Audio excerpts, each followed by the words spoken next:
Hello everyone, in this video we're going to be demonstrating how to allocate and remove memory on the heap.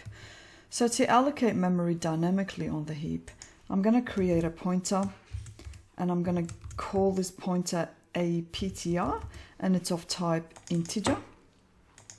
And now to explicitly allocate memory dynamically on the heap, we use the new keyword to create an integer object of value 30. So the keyword new means this memory is going to be allocated on the heap at runtime. Now let's print the value of our pointer. So we use cout and we dereference our pointer to see the value that it's pointing to, and we end the line. Let's compile and let's run. And so now we get the value 30, so that's the value of the pointer. Let's print out the address of the pointer.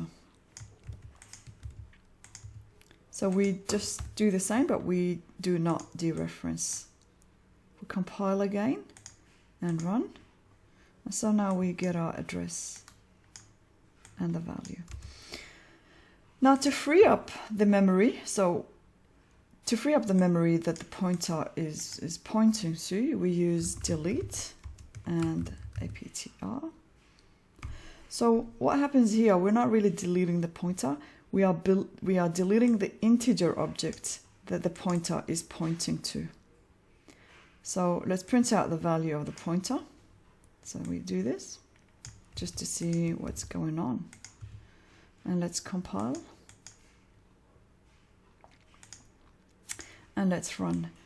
So previously, before we'd done the delete, so the value was 30, and then after that the address of the pointer, and now we've deleted the memory objects, the objects in memory that the pointer is pointing to, and then we try to print the value of the pointer again, but this time we have some meaningless value over here.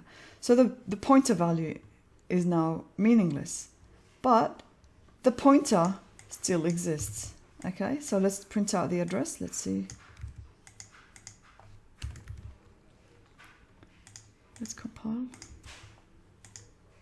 and run.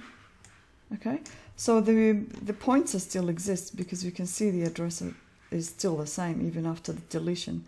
What actually happened with the delete that we've done here is that we've just deleted the memory objects, the objects in memory. So the value of the pointer was 30, but now it's some meaningless value, and the address still is the same. So the pointer is still referencing memory that has been freed. So what we need to do now is we need to set the pointer to null. That way the pointer refers to nothing. This is really important because otherwise if we have a pointer that is referencing memory that does not exist anymore, and then we go ahead and try to dereference the pointer later, we could have really problems throughout our program. So if we don't set it to null, then we have a dangling pointer. And I'm going to talk more about dangling pointers in the next video, so stay tuned.